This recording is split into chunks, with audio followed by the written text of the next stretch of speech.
Good morning, everybody. My name's Chris Cotter. I'm chairman of the board of the North Houston Association and with LJA Engineering. I want to welcome you today to the North Houston Association annual flood control event. We have normally done this at Shirley Acres. Today we get to do it virtually. And I think we're still going to have a great program, and I want to thank y'all all for participating today. I'm going to hand over the screen to the NHA president, Marlisa Briggs, and let Marlisa recognize some of our meeting sponsors today. Marlisa? Thanks, Chris. Good morning, everyone. I'd like to take a moment to thank you for joining us today. Hopefully, very soon, we will get to see each other in person, but we appreciate you for accommodating us and joining us virtually this morning. So I wanted to give you a glimpse of how we recognized our sponsors this year. We were missing all of you greatly, so we asked their permission to come and bring them a little breakfast this morning since they can't come and have breakfast with us. We have a great video that we took, and take a look at this.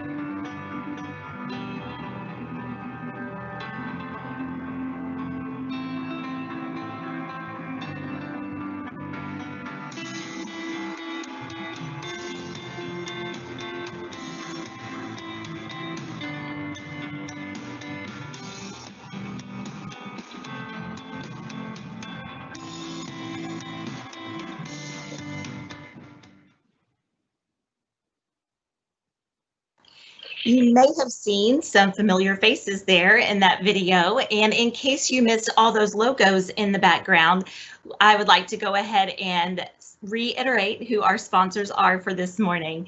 They are AECOM, Civil Tech Engineers, Gorin Donut Engineering Services, HAF, KCI, Pape Dawson Engineers, Robba Kistner, Stewart Consulting Group, SWCA Environmental Consultants. We truly appreciate your support. So now on with the program. As you know, we've got an excellent panel this morning.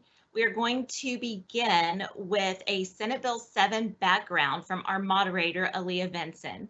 Unfortunately, Senator Creighton, with our rescheduled event from the previous date, he was unable to attend this morning. But Alia is going to give us some background on Senate Bill 7. And then we're going to have a Harris County update by Harris County Flood Control District's Russ Poppe. And then finally, we'll have Jace Houston with the San Jacinto River Authority, who will talk about flood control work in Montgomery County. After the general updates, our moderator, Alia, will guide us through the Q&A part of the program, which includes questions submitted in advance by you, our attendees.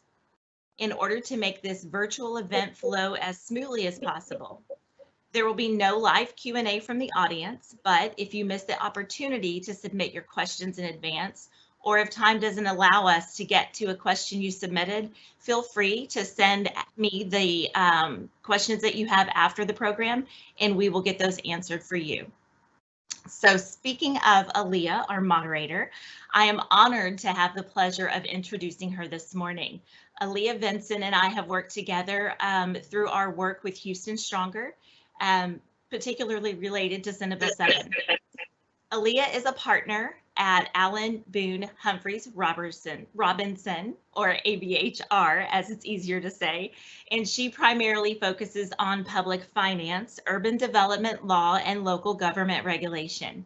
She works on long-term water supply planning, water infrastructure development, water conservation and reuse projects, flood control infrastructure, and the development of parks and recreational facilities, including the Bayou Greenways project. She's also worked on economic development matters and with toll road authorities. She attended law school at the University of Chicago and her list of professional organizations and community involvement is lengthy and impressive. For our purposes today, let me highlight that she is a founding member of Houston Stronger and serves on the board of the Texas Water Conservation Association. So Alia, will you please start us out with a summary of Senate Bill 7 and related items, and then guide us through the program, please? Absolutely. Good morning. And Marlisa, thank you for that very kind introduction. We had previously scheduled this event, and as you know, it was rescheduled because of Hurricane Laura. Little did we realize we would now be dealing with Tropical Storm Beta, but here in our virtual environment, we all managed to kind of carry on. And so we're thrilled to be here today. Unfortunately, when we had to reschedule, Senator Creighton was no longer available. It is not going to be possible for me to present Senate Bill 7 in the same way that Senator Creighton would have been able to, because he was the bill sponsor. But I will do what I can. And one of the things I wanted to just sort of focus the group on today was how important Senate Bill 7 was. It was really very transformative. In the 2019 legislative session, obviously, people were still reeling from Hurricane Harvey and a number of other really serious flood events that had happened leading up to session all over Texas. And for those of you who are really in the water supply industry, you'll know that we have had some really impressive water supply planning and some really incredible water supply funding sources through the Texas Water Development Board. And so on the water side, we've kind of gotten spoiled, right? We've done such a good job with that. On the flooding side, we were really missing those key functions. And so Senate Bill 7, which was Senator Creighton's bill, and also Senate Bill 8, which was Senator Charles Perry's bill, when those came along in 2019, they were really game changers. And I want to kind of explain the differences. Senate Bill 8 created for the first time a state flood planning requirement. So, we've had a lot of good local planning going on, but there has not been sort of a state effort to really have cohesive state flood planning.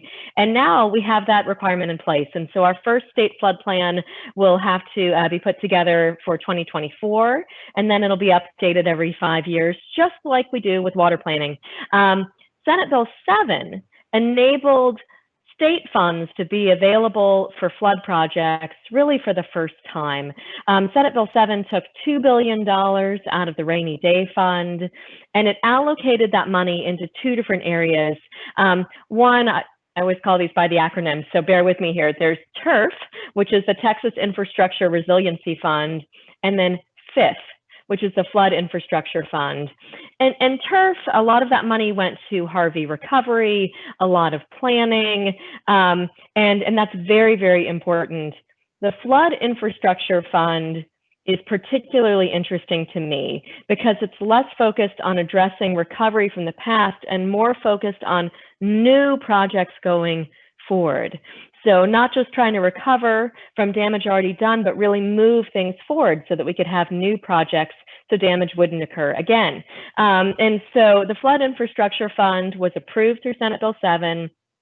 The voters had to decide whether to actually, officially create the fund and fund it.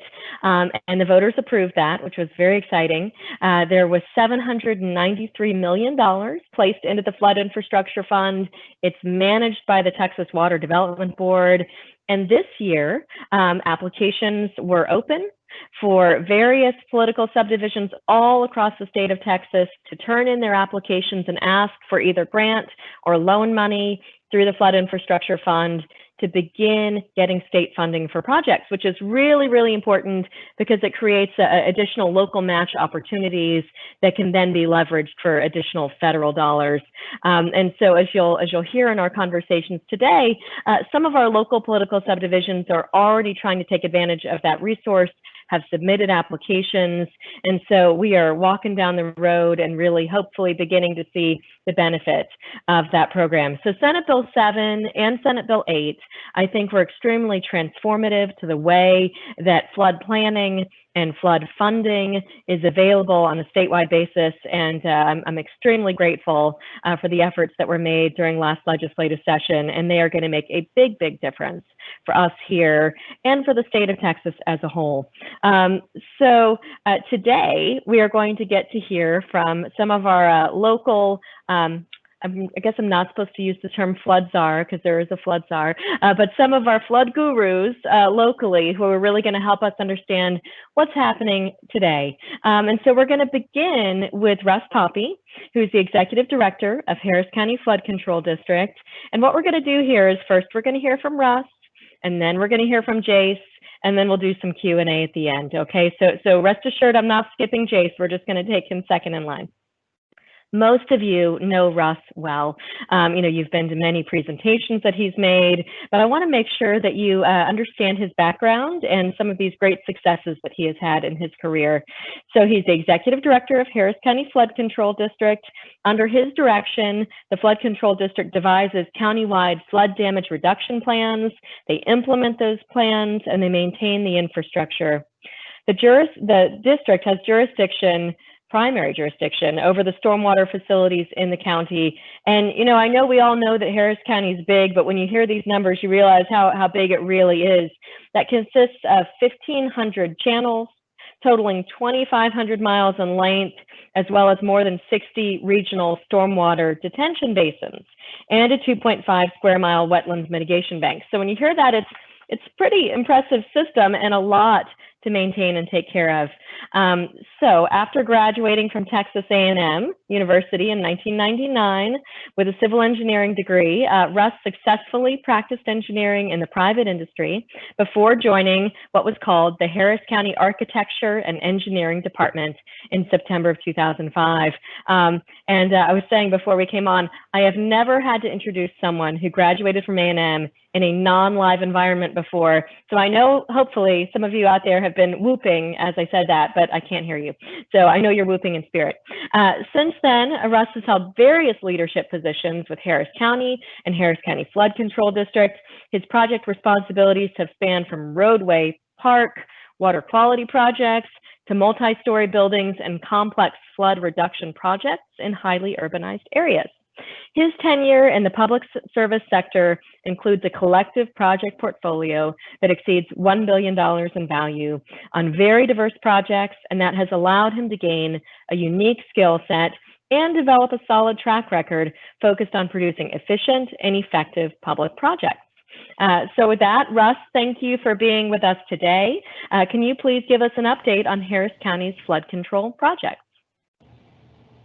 Absolutely, I'd be glad to and appreciate the invitation this morning. And you make it sound like I did all those things, but truth be told, I've got a great team here at Flood Control that here these last couple of days with Tropical Storm Beta have been working literally around the clock, watching our weather and our bayous and how things are responding.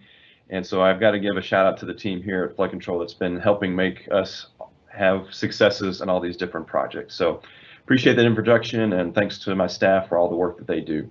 So let's go to the first slide, please. And as that's being pulled up, just a quick reminder about the importance of flood insurance, because in spite of all the work that we're doing here, flooding is still our #1 risk. And we're doing a lot of work to address that risk. But in the meantime, we can't stress enough the importance of having flood insurance. And hopefully, as you were driving around town earlier this summer, you may have noticed some signs that look very similar to this, because we actually got a $60,000 grant from FEMA to help us put billboards up around town in both English and Spanish to educate our residents about the importance of having flood insurance and why they should have it, because you never know when the next Tropical Storm Beta is going to come our way. And there's some interesting statistics on this slide, and I'll let you read it, but the one that I want to point out is that 68% of our flood claim losses in Harvey were outside the mapped floodplain. And so we talked to a lot of residents who don't have flood insurance, and their response is, well, we don't think it's a big deal because they're not in the floodplain. Well, again, this is just one statistic, and unfortunately, it's a very consistent statistic. If you look at our floods in 2015 and 2016, it's about the same percentage of folks that flooded and had flood claims that were outside the mapped floodplain. So Anyway, just a quick public service announcement there before we get to our projects, which is on the next slide, and what we're doing to address those risks.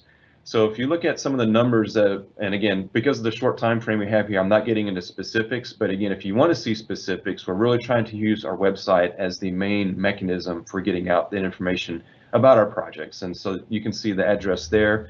But from a construction perspective, what people really like to see, bulldozers on the ground, backhoes excavating dirt, we've awarded almost $420 million now across 76 projects since Hurricane Harvey. So again, a lot of work going on throughout the county. In fact, so much so that we get complaints now about our dump trucks causing traffic jams. And so I guess there's no progress without a little bit of pain. But we're very proud of that statistic. We're currently advertising around $40 million through our county purchasing site. And that includes a $20 million project on Cypress Creek and its tributaries. So we're very excited about pushing out that. And that's one of about 5 big packages to come on Cypress Creek. So very excited about the amount of work that's going to be coming up on Cypress Creek. And if you look at what we're trying to do between now and the end of the year, we're hoping to bid close to $270 million just this calendar year. And so if you look at what we've got ongoing right now in construction, it's over $400 million in active construction. And as you sort of let those statistics sink in, let me remind everybody that just prior to the bond program, we had $60 million a year for projects across the entire county. And here you look at what we're doing and putting $400 million in active construction today. So again, it's a big testament to what we can do with the bond program that the voters overwhelmingly approved. And I know, North Houston Association, y'all are a good mouthpiece for us to help us articulate the benefits of the bond program. But this slide, I think, really kind of hits home about the importance of passing that bond program and now allowing us to implement the necessary projects to start chipping away at our flood risk. So if we go to the next slide, we can get a little more into some of the other updates. So if you look at from the bond program's perspective, we now have close to $3.5 billion worth of projects in progress. So that doesn't mean they're complete, but if you look at all the different IDs, the bond IDs that are currently active, which is around 145 projects, that's the value of those projects. And so we're chipping away at the big elephant on the plate to eat, so to speak. We only have about 37 projects remaining within our bond program that haven't started. And we expect to start another slug of those probably towards the December timeframe of this year. And then the remaining projects around summertime, early summertime of next year. So again, about two years now into the bond program, and we've only got 37 projects remaining. So again, I can't say enough about the staff that we have here, as well as all the consultants who have stepped up, the contractors who have stepped up to make all this happen. It truly is a team effort.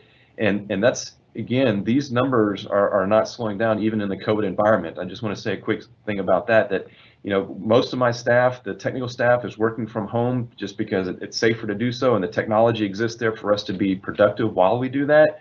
And we've taken extra measures with our field folks to make sure that they're able to practice social distancing while all this critical work is going on. So again, they're making sure that they're staying safe while they're pushing out these critical projects. So if you look at what's been authorized so far, we've authorized over $400 million now in bonds, or commercial paper rather, to execute all these projects. And we've outconsumed our commercial paper line of credit. So if you're in the bond industry, I think we're about to start issuing about $500 million in bonds. So we're going to convert our short-term debt to long-term debt. So this will actually be the first bond sale that we're going to execute underneath the $2.5 billion program, and it's going to be for about $500 million. And what that'll do is that'll free up another slug of commercial paper for us to continue to chip away at these projects. And again, I keep saying it's a team effort. We have 105 projects that is being executed by the county engineer's office. Those are subdivision projects that they have actually stood up a whole team to help us execute those, where, if you remember, these were the subdivisions that flooded during Harvey but were outside a mapped floodplain. So we know that there's some local drainage issues there that they're going to help us work on. So if you add all that stuff up, we're right now averaging around $30 million a month in our bond program. That's our burn rate right now of what it's taking for us to accomplish all the statistics that I'm giving you right now. And the big benefit that, and this number is probably pretty conservative. I think the numbers are probably higher, but right now we're looking at probably 5,000 structures are benefited by us removing the floodplain from those structures with all the work that we've executed since the bond program was started. So that's a huge benefit for those structures along primarily our federal channels, Braes, White Oak, and Hunting Bayous. So those folks are already seeing the benefits of the bond program, as well as others. Again, we're still working on putting those numbers together in a more concrete way. And the other thing is over 500 homes now won't flood because they've been bought out and relocated from highly flood-prone areas. So our bond program is in full swing now, and we've got another almost 400 that are in process of being pushed through the system and finding new homes for those folks who are wanting to get out of a really flood-prone situation. So a lot of good work that we've done so far, and obviously a lot more to go. So next slide, please. Again, we talk about funding and how we're making all this work. I know you've probably seen this before, but what I really want to highlight here to Leah's point is that we're very excited about the yellow box there, because this was our funding spreadsheet, if you will, that we're pulling from all these different sources. And the yellow box is highlighting the newest addition to this, which is the state of Texas and the Flood Infrastructure Fund set up by Senate Bills 7 and 8. So we're extremely excited about that. I've got some information further down in the program about that. But one thing that we're really excited about and going and dealing directly with the state is, look, we love our federal partners. There's a lot of money that come through there, but their wheels are big and they turn slow. And sometimes it's frustrating for our residents, and it's a bit tiresome for our staff to pull these funds down. But it's important that we do that, because we can't do it alone. We have to leverage our local dollars. But what we're excited about is what we've seen so far from the Water Development Board is quick action. I mean, they are really doing a great job standing up a huge program in a very short amount of time. They've received a lot of applications for the Flood Infrastructure Fund, and we're already getting feedback from them about the status of those applications and what's to come next. So speaking of that, let's go to the next slide. So from a federal funding perspective, we've applied now for over $1 billion worth of grants, and that includes about almost $300 million in local share. To date, we've actually been awarded closer to $700 million in federal funds, with a local match of around $260 million, for a total project value of over $930 million. So again, it's just the importance of what we can do with our local funds, but with our federal partners, that really amplifies what we can do, and we're going to continue to look for those opportunities. But there in the bottom box is some really interesting information. We're still got another $180 million or so sitting with FEMA. We're hopeful that they can come forward and find some other pennies to throw away, so more to come on that. The next big program there is the Community Development Block Grant Funds through HUD. Those applications are going through GLO. The deadline for that is October of this year. I think it's October 28th. So you're soon going to be seeing at Commissioner's Court us applying for close to $640 million in CDBG mitigation funds. So pay close attention to the court agendas in October, because that's the timeline for us to get those applications approved through court, and then so we can submit them to the GLO in time to meet their deadlines. And the one that I want to spend a little bit of time on is the Texas Water Development Board, the FIUP. We've submitted 9 abridged applications to them just with about a month and a half ago or so. And as I mentioned, we're already getting feedback from them. And out of the 9 abridged applications that we submitted, we just received word that they've selected 3, they've shortlisted 3 of those 9 applications for us to advance to the actual application stage. And so those are going to be 3 applications that we hope to also have on the Commissioner's Court agenda in October to submit those to the Texas Water Development Board. And with those 3 projects, we're looking at around $14 million in grant funds, $85 million in loans, and those are 0% interest loans. So that's actually a better deal for us versus, as I mentioned in my previous remarks, about issuing commercial paper. So we're excited about the 0% interest, or almost, it's hard to say these days, but free money from the state. So this will be the first time we've ever pursued that. So that's very exciting for us as well, for a grand total of over $100 million worth of projects. So again, it's great to see the hard work that Senator Creighton, our other state representatives, have done to put this program together. And so now we're excited about pulling some of those funds home to put them to work. Next slide, please. A quick just summary of where we're at with our core projects. Braes, Hunting, and White Oak are all in final construction now. We hope to complete the work on all 3 of those by the end of calendar year 2021. So I understand there were some comments made yesterday in social media and within the mainstream media about some of the work we've done, particularly on Braes. So I'm glad those benefits are being touted by someone else other than us. It's always nice to see folks recognize us for the work that we've done. Clear Creek, it was a tough couple of days for Clear Creek with Tropical Storm Beta really dumping the majority of the rain that we received in Harris County in Clear Creek. I know we're dealing with some structural flooding down there. So I guess the timing couldn't be better, that we're actually very soon will be issuing a progressive design build contract to bring some much needed relief to that particular watershed. And then we continue to work with Buffalo Bayou, with the Buffalo Bayou and Tributary Study with our core partners. They're hopeful to release some of the draft results of their report sometime this fall. So stay tuned for that, because they are planning on some community outreach meetings to not only present this information, but to get some feedback from the residents. And speaking of community input, go to the next slide. Something very interesting happened back in the August 11th Commissioners Court agenda, and that many of you may have recognized or been familiar with the Harris County Flood Control District Task Force that's been around since 1972. It's been a great, I guess, sounding board for us, if you will, to talk about our projects, some of the challenges that we have, as well as opportunities, really kind of being just an additional liaison and a group between community interests as well as our Commissioners Court. Well, recognizing that flooding goes beyond just what we do here at the Flood Control District, our Commissioners Court repurposed that task force to the Harris County Community Resiliency Task Force to expand their scope of view, if you will, beyond flood control to include transportation, flood control, housing, budgeting, as well as economic equity and opportunity. So that group just got stood up, and if you look at court agenda next Tuesday, we're told that we might start seeing the first nominations for the first members on the Community Resiliency Task Force. So please stay tuned to the Commissioners Court meeting next Tuesday. Next slide, please. And a component organization to that is within 6 different county departments. So last court date on September 15th, Commissioners Court created the Infrastructure Resiliency Team, or the IRT, and that's really the county's companion, I guess, group, if you will, to the newly formed Resiliency Task Force. So again, they've lumped representatives from County Engineering, Toll Road Authority, Community Services Department that really does a lot of the HUD work and the housing work, Public Health, our Office of Homeland Security and Emergency Management, as well as Flood Control. So we're each going to have a representative within the Infrastructure Resiliency Team to start preparing and putting together a holistic approach to addressing not only our flood control issues, but really all the other ancillary issues that are tied to flood control, such as making sure we have affordable housing. So as we do our buyout programs and we try to relocate folks, we have an abundance of housing to move them into.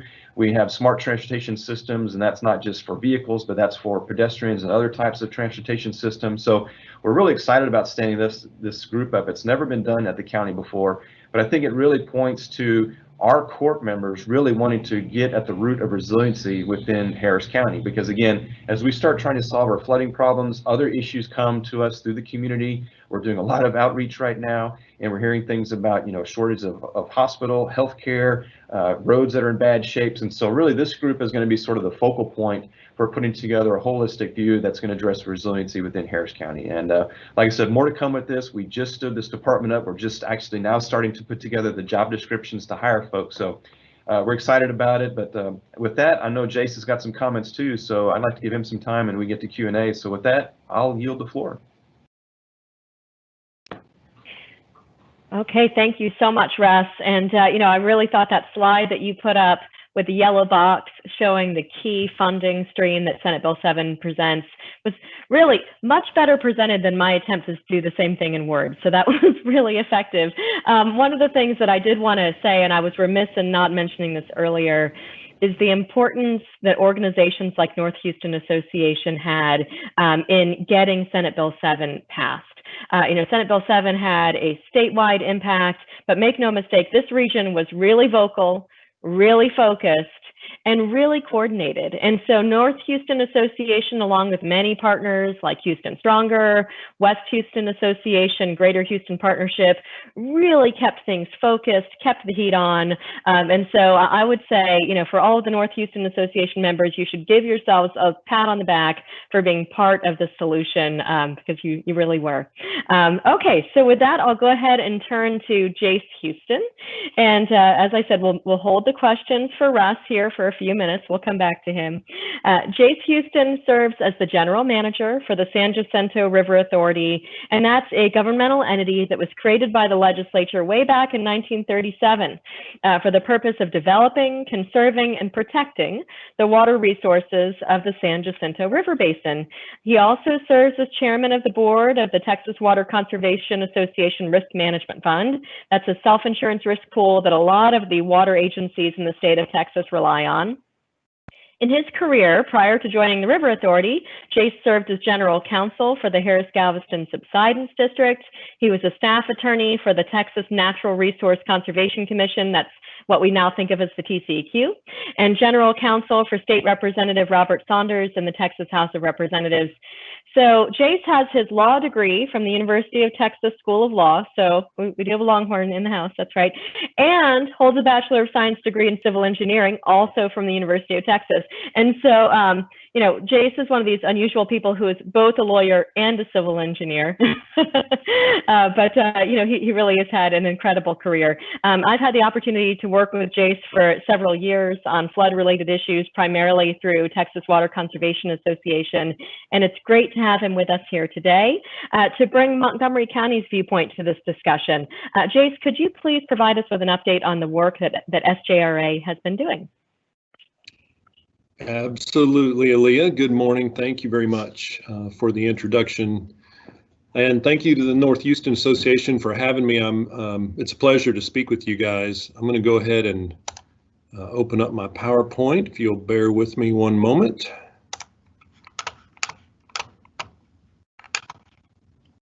And someone will just have to tell me if you're not seeing it. I'm going to plow ahead. By way of introduction, I just want to note, I don't know if everyone caught exactly what Russ said, but man, I caught it. They went from $60 million a year in project delivery to $30 million a month. That is amazing. And certainly the flood control district is to be commended for that. I know when we were constructing our surface water treatment plant and pipeline system, that was just about our peak burn rate, 20 to 30 million a month, and that is an undertaking. That takes a lot of project delivery coordination, and it's really very impressive. Texas honestly doesn't have many entities like the Harris County Flood Control District. I know since Harvey, the San Jacinto River Authority has taken a very active role in regional flood management. And I don't know, I mean, this is an insider group, honestly, here. So you guys probably know most of this, but in Texas, you know, flood management is not handled consistently. Now we have a much better framework. You have Senate Bill 7 and Senate Bill 8 that have made possible some tremendous amount of coordination that we really didn't have much coordination in that area before. But prior to that, one of the most frequent questions I get now when I'm talking to someone about, you know, flooding or something happening with flood mitigation is, who is responsible for that? What entity do I talk to about this issue I have with a flood project or a flood idea or flood mitigation or whatever? And in a lot of places in Texas, there's not a consistent answer. It's a hodgepodge of local agencies that are responsible for it, but not in Harris County. In Harris County, that you're just light years ahead in having a single entity that's responsible for this. And the evidence is that project delivery rate, $30 million a month. So that's fantastic. And I guess one thing about speaking to this group, like I said, you guys are insiders, you know a lot of this. Here's how you can help us. There's a tremendous amount of education that has to take place. I know Russ gives a lot of speeches. I speak to a lot of groups, and it's constantly trying to answer questions about how the system works, who's in charge of what. So anytime you guys in this North Houston Association audience get a chance to educate the public on how these systems work, please do. That helps us a lot.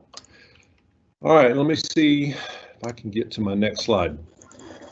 Well, unlike with the Harris County Flood Control District, Flood mitigation, flood management is a little bit of a new area for Texas river authorities.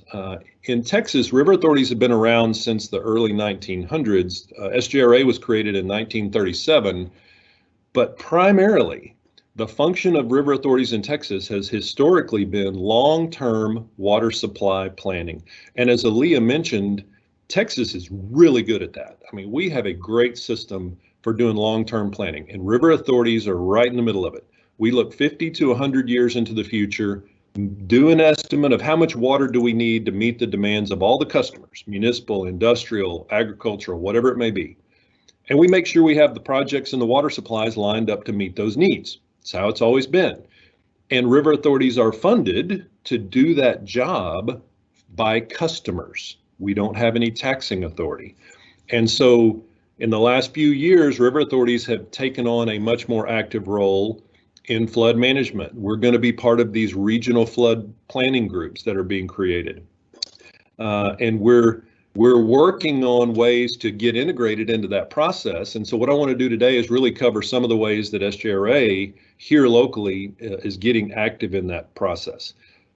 First of all, we've stood up a small staff of people to get integrated into the process, to begin participating in regional studies. One of the big studies we're proud to be a part of with Russ and the Flood Control District is the San Jacinto River Watershed Master Drainage Plan. It's a large 4-partner study. Montgomery County, San Jacinto River Authority, Flood Control, and City of Houston. It is nearing completion. It has generated a lot of great project ideas that I'm going to highlight for you here in a minute.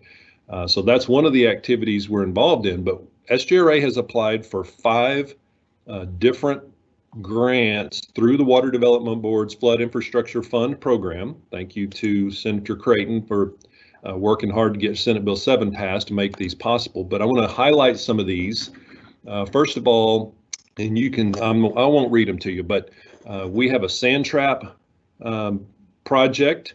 This is preliminary engineering that we're going for in this first grant. And it really is to buy a sand trap, and I'm not talking about golf, which we're hopefully going to all be doing in a few weeks. But it is to go into the river, find locations that are suitable to remove sediment from the river. And we would partner, this is a public-private partnership opportunity. We would partner with a local sand and gravel mining operation, allow them to take sediment from the river and create basically a hole where the ongoing flow of silt and sand coming down the river can redeposit. And we can trap it before it makes its way to Lake Houston and clogs up other waterways. And once it refills, we remove it again. That's the concept. It's a neat project, and that's one of our 5th grant applications. The next is to continue, and this is another project that we're partnering with Flood Control on, and it's in the drainage plan, this is additional conceptual engineering towards the development of some Spring Creek flood control dams. We did a study to look at some potential sites.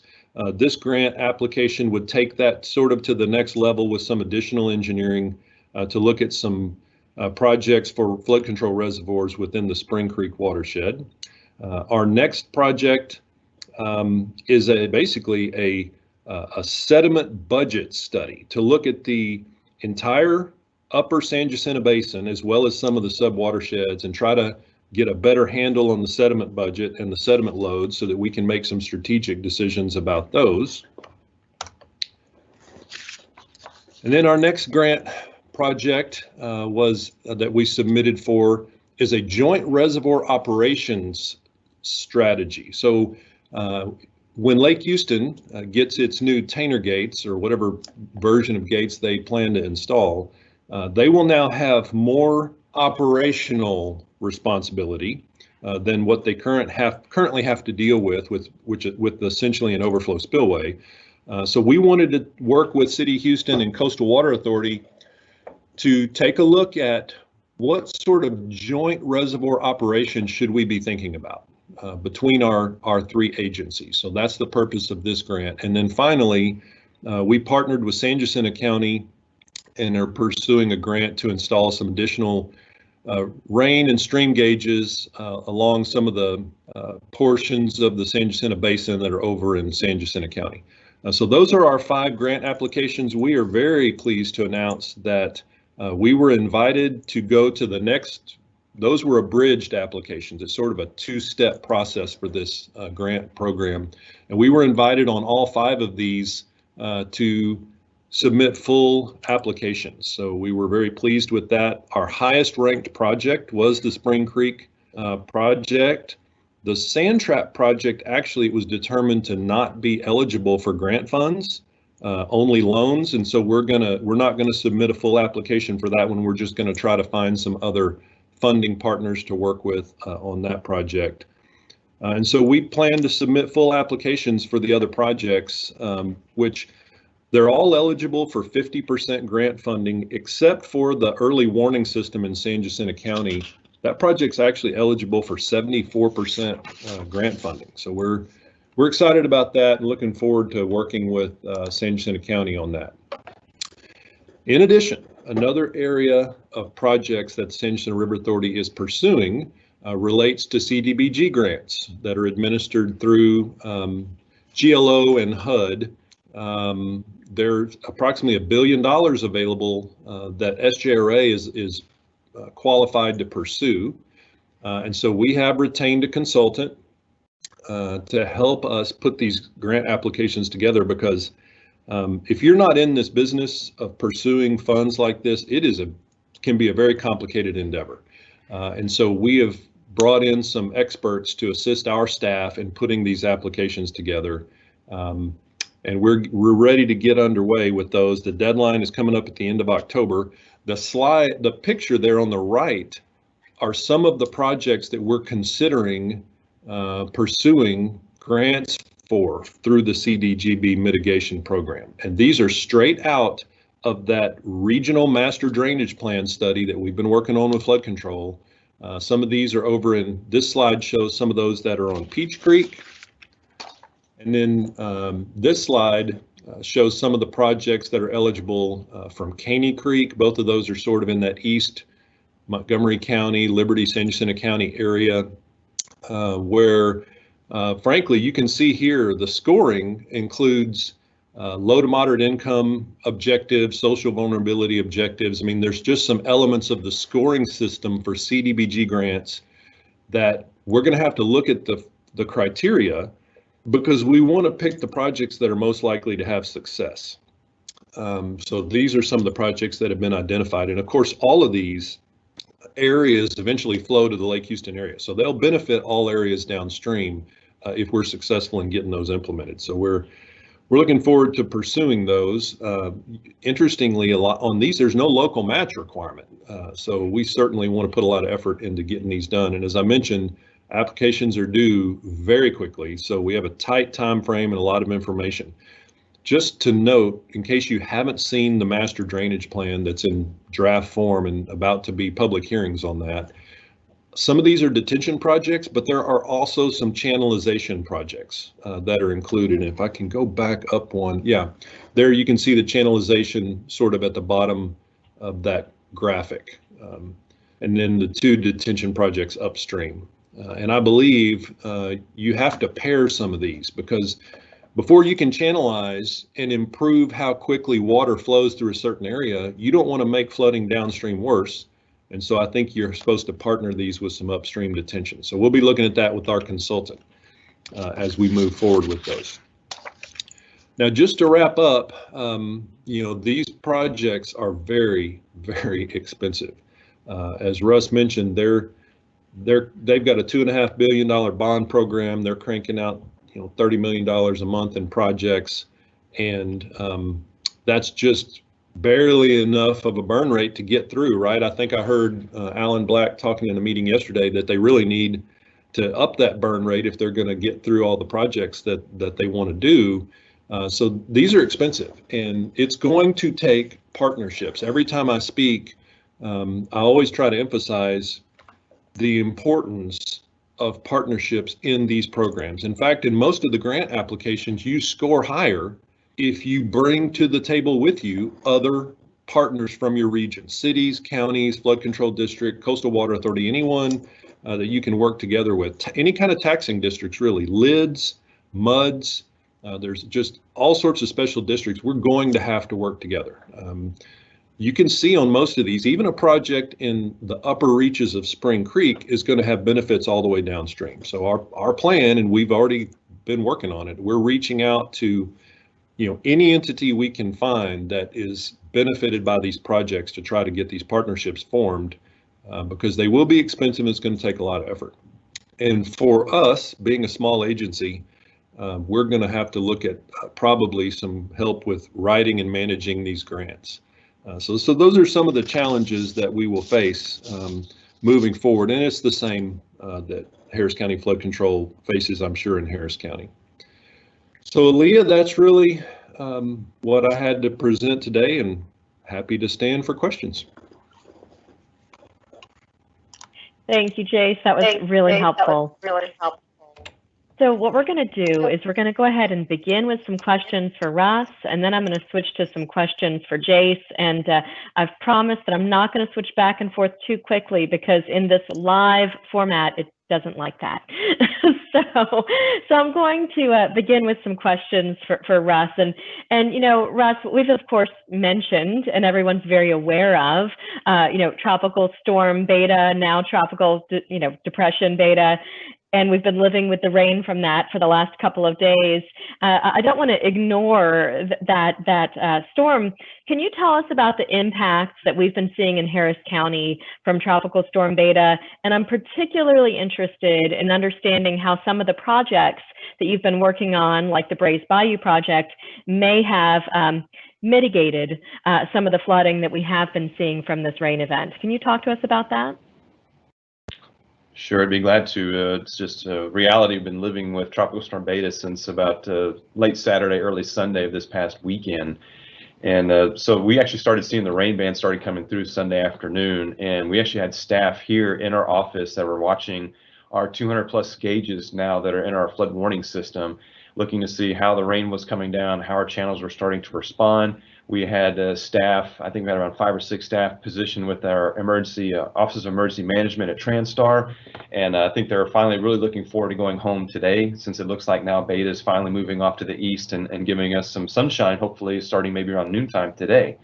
But we saw anywhere from, in the high end of things, 10 to 15 inches of rain in the Clear Creek watershed. And that's certainly contributed to some of the structural flooding that we're hoping to get some boots on the grounds in that watershed today to see how bad is bad. We know it's on both sides of the county line.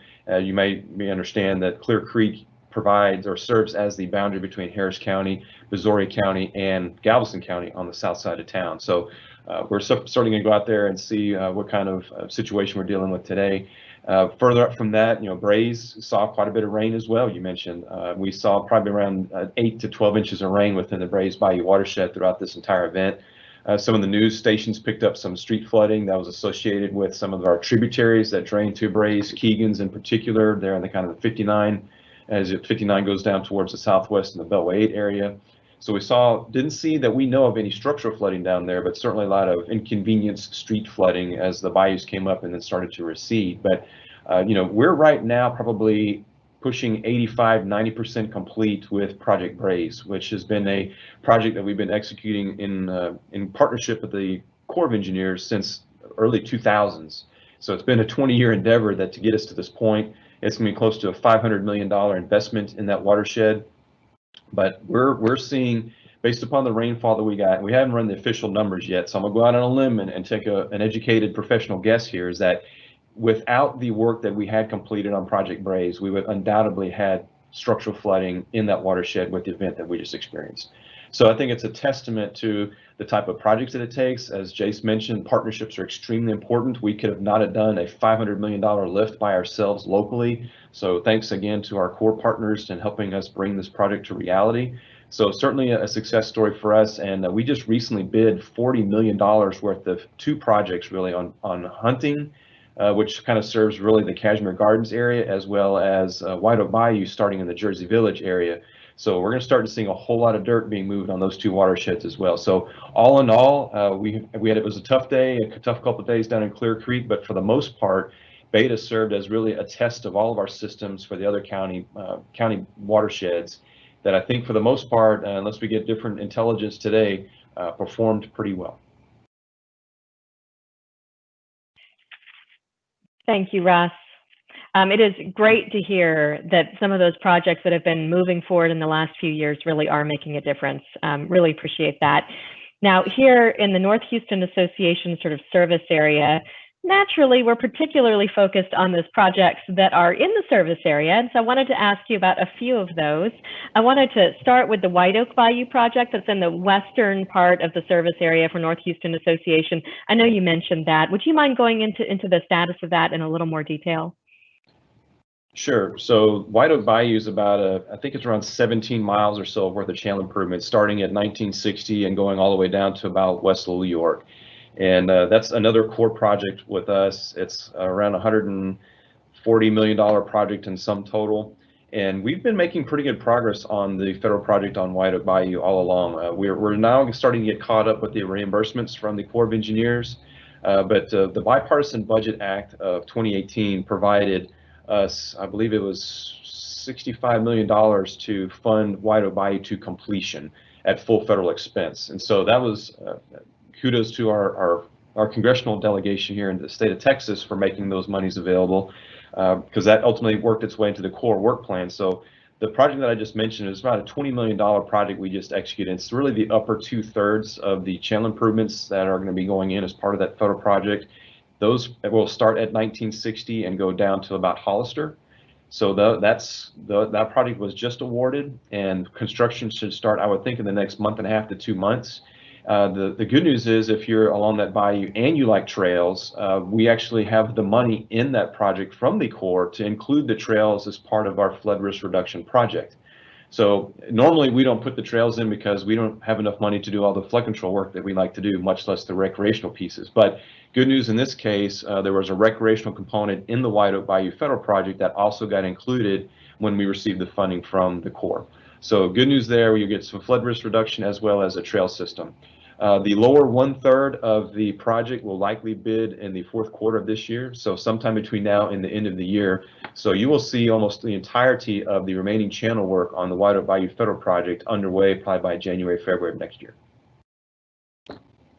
Okay, thank you, Russ. And I did want to ask you about a couple of additional projects that are in the North Houston Association service area. So there's both the Lauder Stormwater Detention Basin and the Kirkendall Stormwater Detention Basin. Can you give us an update on those? We really just want all the projects we can get. Sure. So the Kirkendall Basin is actually one of two. We've got the Kirkendall Basin as well as the one up there closer to Ella and 45 in the same big package. We've actually been working on that for the past 3 years now, just because it's huge amount of excavation. I mean, there's literally almost dump trucks running 24 hours a day for the past 3 years hauling dirt out of there. We are now in final completion for that mega project. That was about a $63 million project in the Greens Bayou watershed. That's around, and I know you sent me some questions last night because I was focused on the weather. I don't commit all the statistics to my mind, but somewhere around 3,000 acre feet of detention is being created through those two projects. And so we're extremely excited, and we know that Greens did get some rain last night, and we have no doubt that that excavation helped mitigate whatever negative impacts may have resulted from not having those holes in the ground there. So again, we're very excited. And that was actually a grant project that we did with FEMA, I believe. It was about, we received $20 or $30 million from FEMA to help us complete that project. So good news there that those are very near to completion. The Lauder Basin, that's an interesting location. I'm glad you brought that up because, you know, that used to be a subdivision. That used to be the Castlewood subdivision. It flooded very frequently. It was deep in the floodplain, floodway of Greens Bayou. And so we've been working in that neighborhood for a while now with a voluntary buyout program. And we finally reached a point where we'd purchased probably 90–95% of the houses out there. Just the last remaining residents finally, again, got flooded from Harvey, obviously, and some subsequent events from there. Long story short, we have now purchased all the properties within the Castlewood buyout area. So we are currently working on phase 2 construction of the Lauder Basin, and there's one remaining phase that's in design now. And so we're very excited about getting that finished and completed. And we're actually looking at portions of that Lauder Basin to be included in the CDBG MIT applications that we mentioned as part of my presentation, as well as Jace's. Again, just trying to leverage our local dollars with whatever federal programs that are out there that our projects score well against and compete well against. Okay, thank you, Russ. I'm going to ask you one more question, and then we're going to turn to Jace. So as you mentioned, and you talked about in your presentation, 2018, the voters of Harris County approved a $2.5 billion bond referendum. You're working on spending that down and building projects at your burn rate of about $30 million a month. What are your thoughts about how long it's going to take to spend those funds? And then what are your thoughts about additional local funding that may be needed in the future? Sure. So, we go back to the talking points that we had with the communities back in 2018, leading up to the bond election, that at that time we were saying it's going to be a 10 to 12 year program to put all these projects in the ground. And we're not really deviating from that. We're 2 years now into the bond program, and we think we've got a solid 8 years or so left to go to implement everything.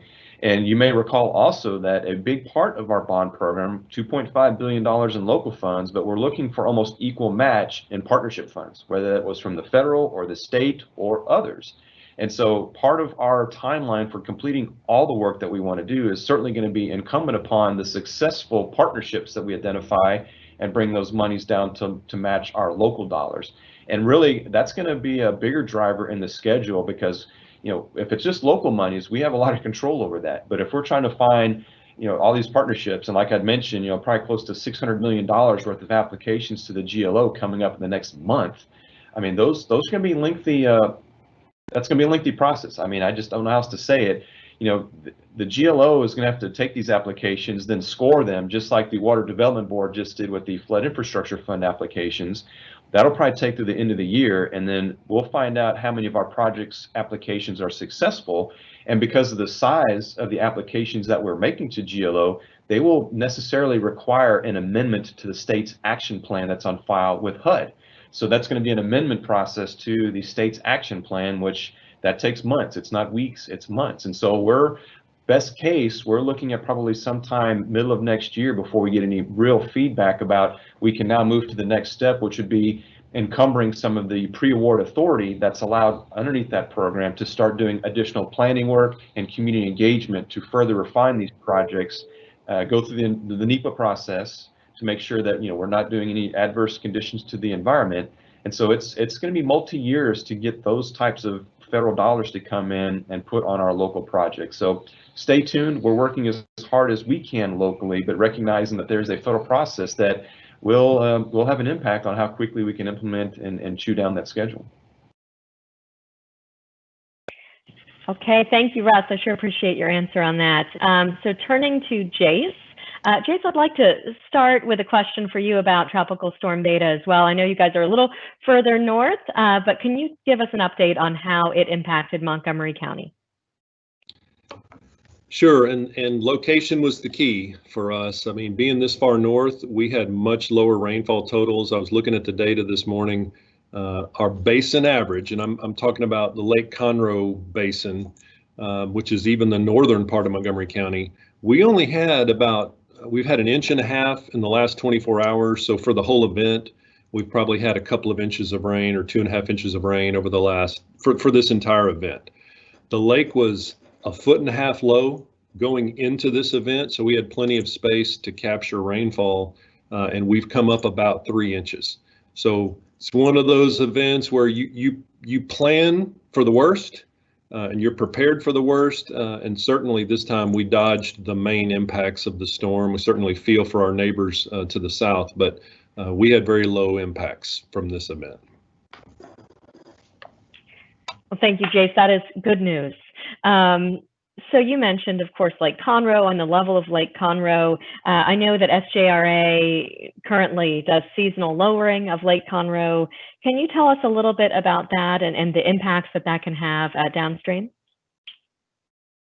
Absolutely. It's very appropriate to talk about in an event like this. And I have to say, this issue of seasonally lowering the level of Lake Conroe for the purpose of flood mitigation is one of the most unusual topics I've dealt with in my career. It went from being a fairly innocuous vote the first year we did it back in 2018.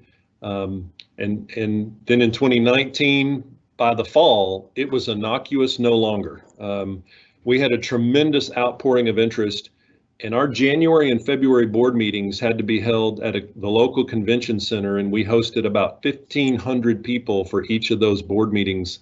And so the issue went from fairly quiet to enormously popular and controversial. And then our vote on lowering occurred at the February board meeting, so it was around the 23rd of February. And right after that, everything was shut down for coronavirus. And it went to just nobody was talking about it at all. So here's what we're doing. This is what it involves. And this is a partnership between City of Houston and the River Authority. In the spring, for the rainy part of the spring, April, May, we are to get Lake Conroe down to 1 foot below its normal pool. If evaporation takes you there, you don't have to let anything out. In the fall, the months of August and September, we are to lower the lake until it reaches 18 inches below its normal level. Now, this fall, with such a dry summer and a hot July and August, we haven't let any water out at all. Evaporation took the lake right to the targets, 1 foot low in August, and then going into this storm, we were already 1.5 feet low. But that's what it's supposed to do. If we had been full at the beginning of August, we would have had to begin releasing water to get the lake down to the target elevations. The purpose of that, obviously, is to create some temporary flood detention. Now, your question then is, okay, what's the mitigating impact of that? And I will say the mitigating impact of that is a tricky and somewhat unsatisfying answer. And it's been a little bit controversial. But I'll start by saying, if we lower Lake Conroe 1 foot, that is a 1 foot deep detention pond over 20,000 acres of surface area. That's really a large detention pond. And so I don't think it's fair to say there's no benefit whatsoever.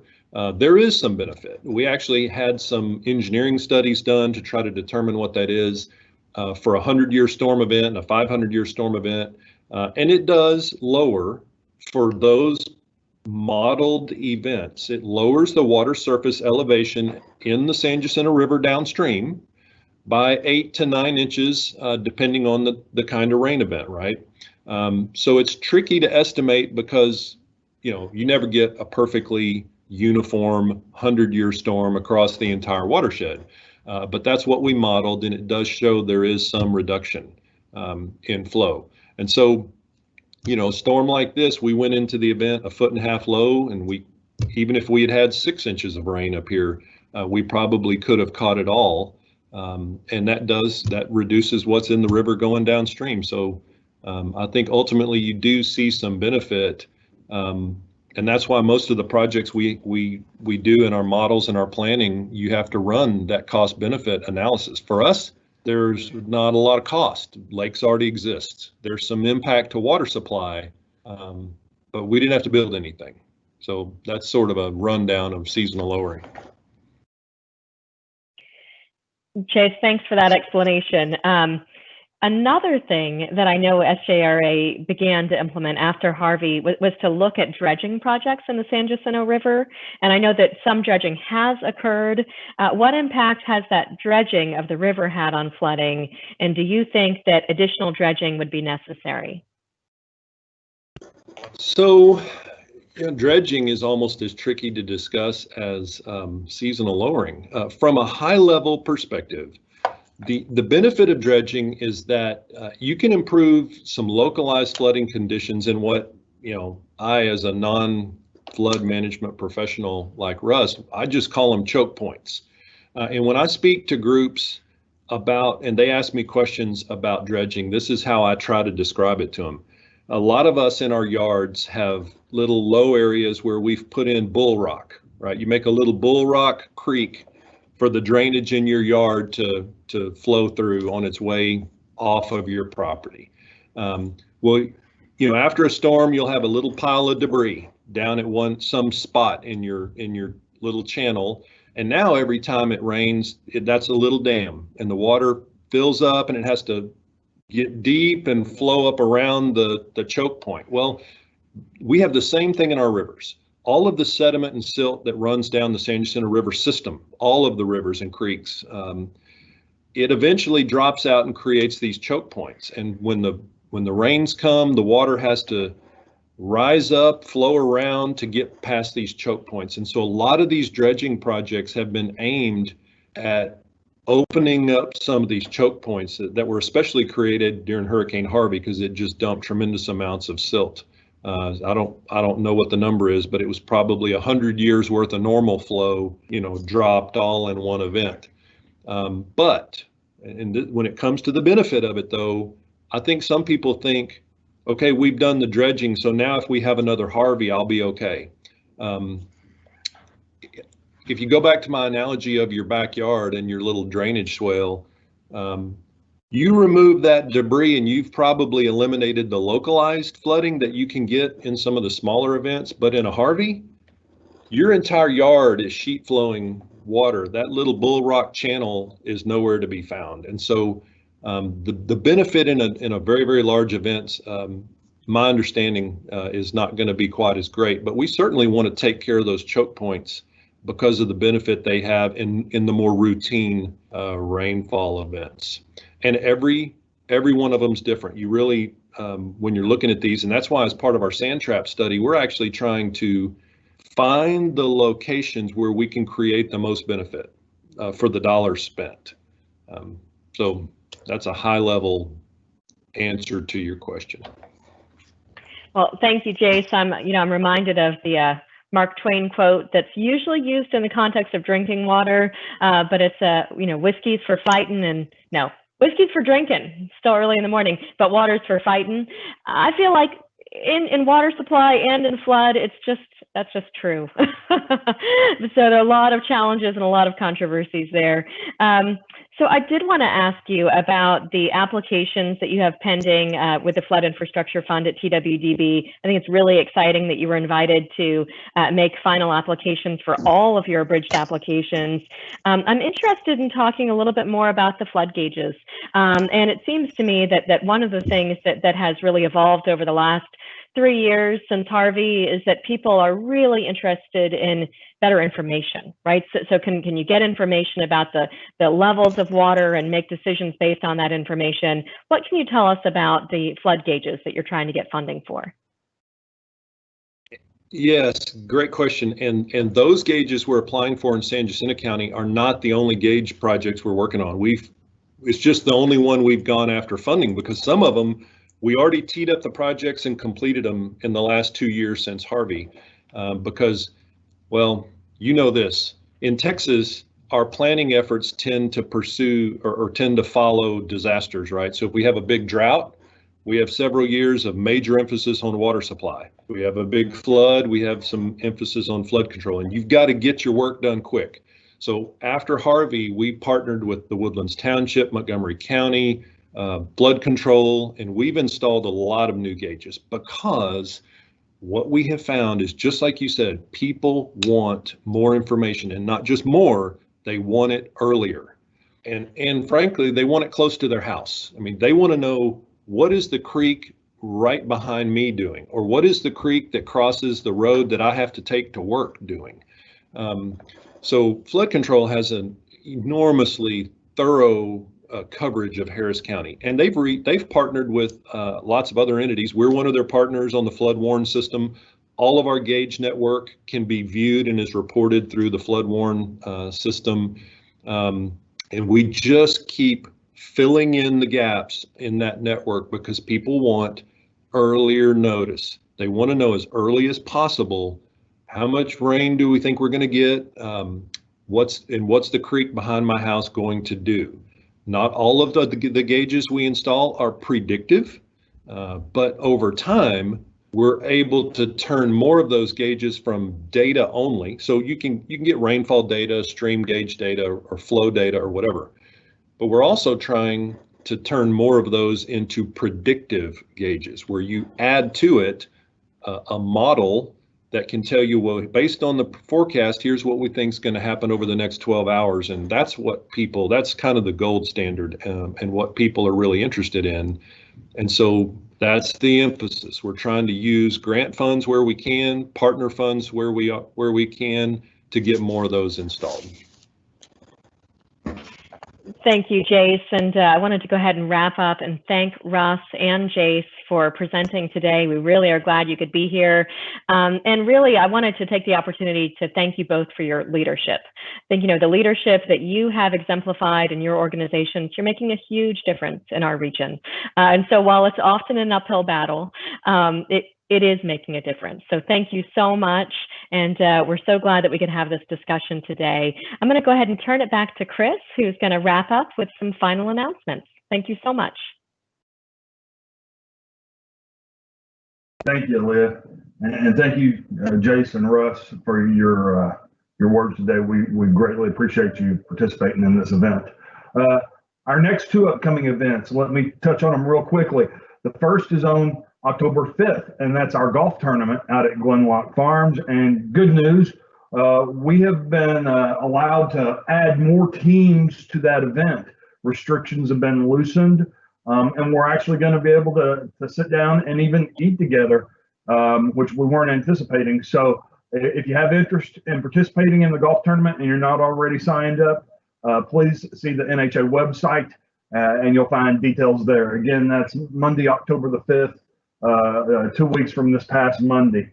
And then lastly, our annual awards lunch is going to be held 3 weeks from tomorrow on October 15th. It will be virtual.